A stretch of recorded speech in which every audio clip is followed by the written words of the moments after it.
Alright guys, once again the Championship did not disappoint this weekend and we've got loads of talking points to go through in today's video. The departure of Neil Critchley from QPR, we've got 11 matches to talk over, obviously another one going on tonight in the Championship as well. And we also have a few fixtures to go ahead and preview that are coming up in midweek, which we will be predicting in the second half of today's video. But without any further ado, let's hop into the action. Starting out with the Friday night game, and what a massive 3 points that could prove to be for Cardiff. Reading's struggles continue away from home, but to put together back-to-back wins in at the bottom of the table, especially considering the likes of Blackpool and Huddersfield both won this weekend, was a massive statement from Cardiff. Now, coming into that group, I think that Sabri Lamucci was already aware of, he had the makings of what was already a fairly stable defensive unit. You know, so far this season, Cardiff have conceded less goals than Middlesbrough have, and they're third in the Championship. All the underlying metrics have been fairly consistent from a defensive point of view, but scoring goals has been a massive problem for this side, and the job that he was, entrusted with was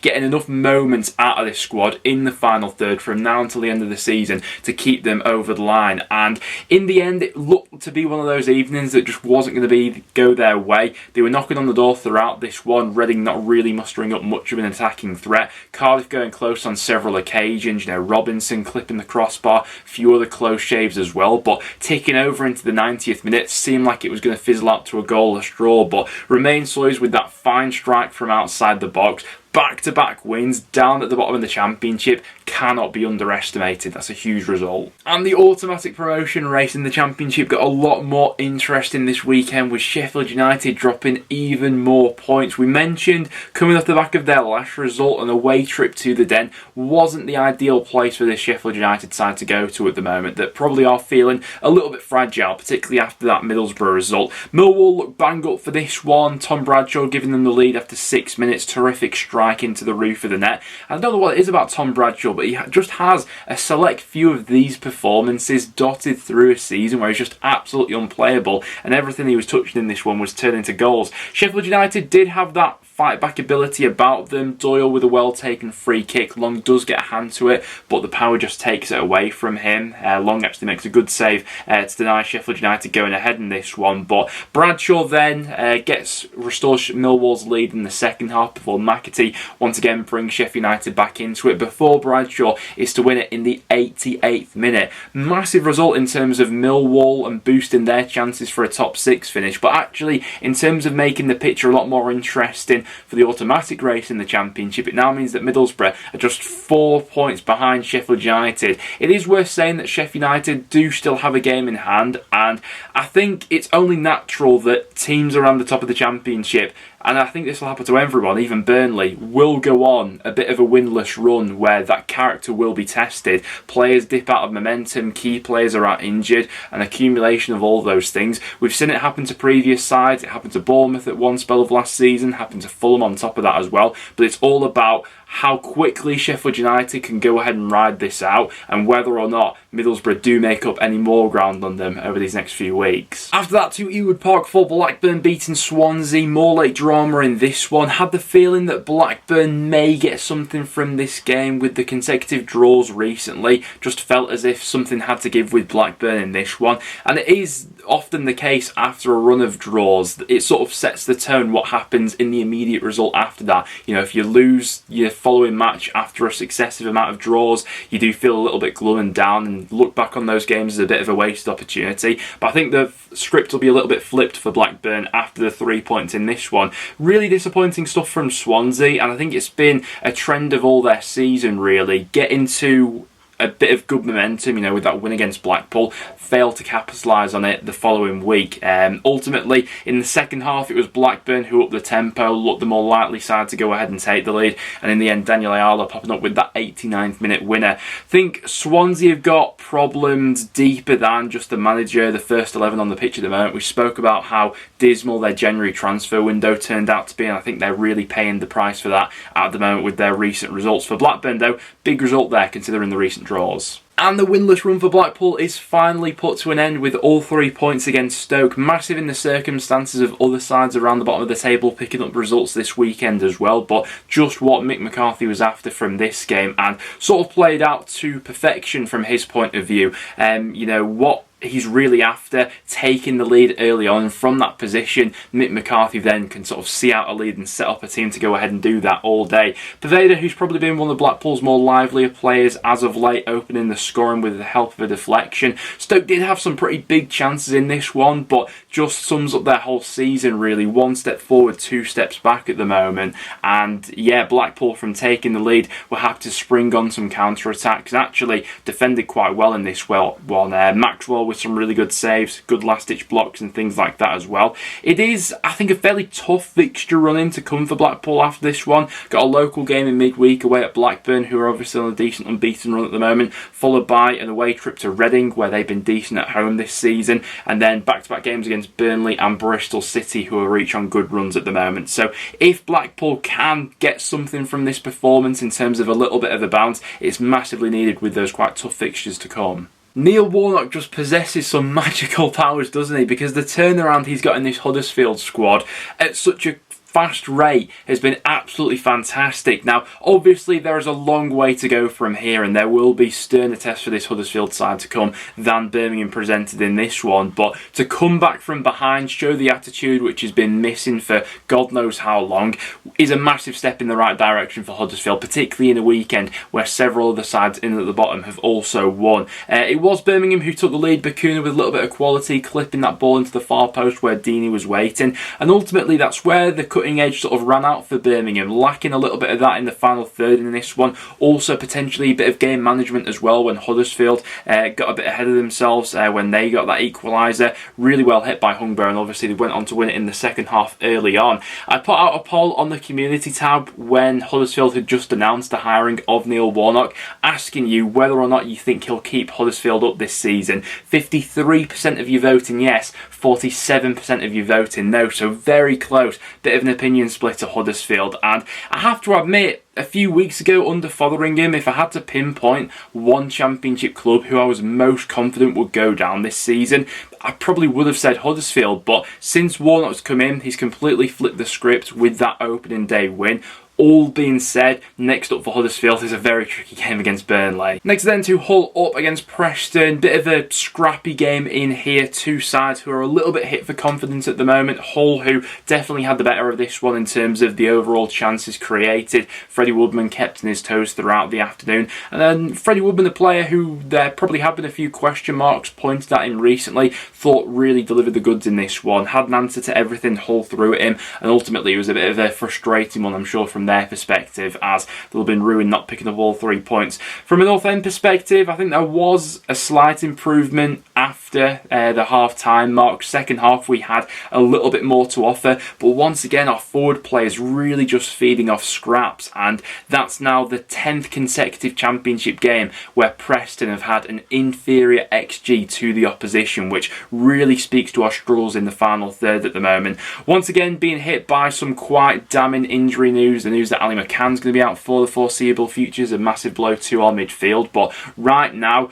we just are void of ideas in the final third, and it's so frustrating to watch this all the time. After that, to Kenilworth Road for Luton up against Burnley. I think we all thought that Luton would give Burnley a really good run for their money in this one. In the end, they did exactly that, and I think we're quite unlucky to have not got a point from this one, actually. Burnley, obviously going up against Luton, it's traditionally been quite a tough place to go to so far this season. Kenilworth Road, Luton don't give all too much away. One of the more physical sides in the league as well, really putting the press on Burnley and how they like to play through the thirds and keep the ball on the ground and things like that. And Luton really went punch for punch in terms of having some great chances. I'd love to know over these last couple of games what the XG individually has been for Elijah Adebayo, because he had a bit of a howler against Preston. His movement was fantastic, but missing some gilt-edged chances, and he had a couple in this one which you'll be looking back on and thinking, oh, maybe I could have done a little bit better with those. But in the end it was a penalty which decided this one. Barnes sticking it away well, and Lockyer sent off after that in the aftermath for a second bookable offence, ultimately leaving Luton with 10 men. So yeah, tough one I'm sure for Luton to take, because they did put up a really good fight against Burnley, limited the chances that they created, obviously in the end the penalty being the decided margin between those two. But big win there for Burnley, particularly with Sheff Utd tailing off recently. They've managed to extend their lead over second place. Middlesbrough fans, talk to me in the comments down below. I'm sure you are absolutely loving every second of this championship season right now. The unbeaten streak continues. The building on the momentum of that win last time at Bramall Lane, and the fact that they drop points this weekend, U-turn on the flare in the second half against QPR, and the gap between yourselves and Sheffield United is cut down to just 4 points now. Are you starting to dream? Did take a little bit of time for this one to get going, but Chuba Akpom, as he always does, coming up with those clutch moments, does well to get on the end of a Dan Barley's across for the first goal, makes amends for his penalty miss with the second as he scores the rebound. QPR do get back into it. That audacious effort from Chair to catch out Stefan before Riley McGree soon restores Middlesbrough's 2-goal lead. 4 points now between yourselves and Sheffield United. All the pressure, I think, is on them at the moment. Nothing's particularly expected of this Middlesbrough squad, I think, because the top two have been so cemented in their place all season, and I'd rather be in their position right now, I think it has to be said, given the momentum. In terms of QPR, coming off the back of this one, we have seen the departure of Neil Critchley, and ultimately, I think that's the right decision. I am surprised and a little bit disappointed that that managerial appointment just has not worked out whatsoever. Since winning his first game, typically against my club, Preston North End, it's been an absolute train wreck from that point onwards. But even going back prior to QPR hiring Critchley, there were some massive problems that did crop up towards the end of Beale, and stretching back to the 1st of November, QPR have been statistically the worst team in the Championship in terms of a points return. Just 1 win from their last 16, 9 points from their last 16 Championship matches. No team has picked up less in that time period, which really speaks to the dismal levels that this QPR side has dropped to recently. So in terms of who comes in next, maybe this QPR side is needing the reversal of a manager in the form of a Critchley or a Beale, and someone who's going to shake up this group, because right now it is only the points they accumulated in the first few months of the season which are keeping them out of a relegation battle. It has not been a good few weeks for Rotherham, particularly this weekend in the Championship with some other massive results down at the bottom. It is Rotherham who have been the big losers of this week. Cardiff putting together back-to-back wins, Wigan continuing on their unbeaten run, Huddersfield and Blackpool both picking up all 3 points, Rotherham losing back-to-back matches and now in a really sticky situation. I think that Coventry knew coming into this one that Rotherham would be hard working and tough to break down. That was certainly the case for the first half, but eventually when they did get that bit of quality, Allen putting them ahead in the 46th minute, they were able to go ahead and cruise from that point onwards. Gyökeres wrapping up with a nice finish in the 92nd minute. Ultimately now for Rotherham, just 1 win from their last 12 matches, but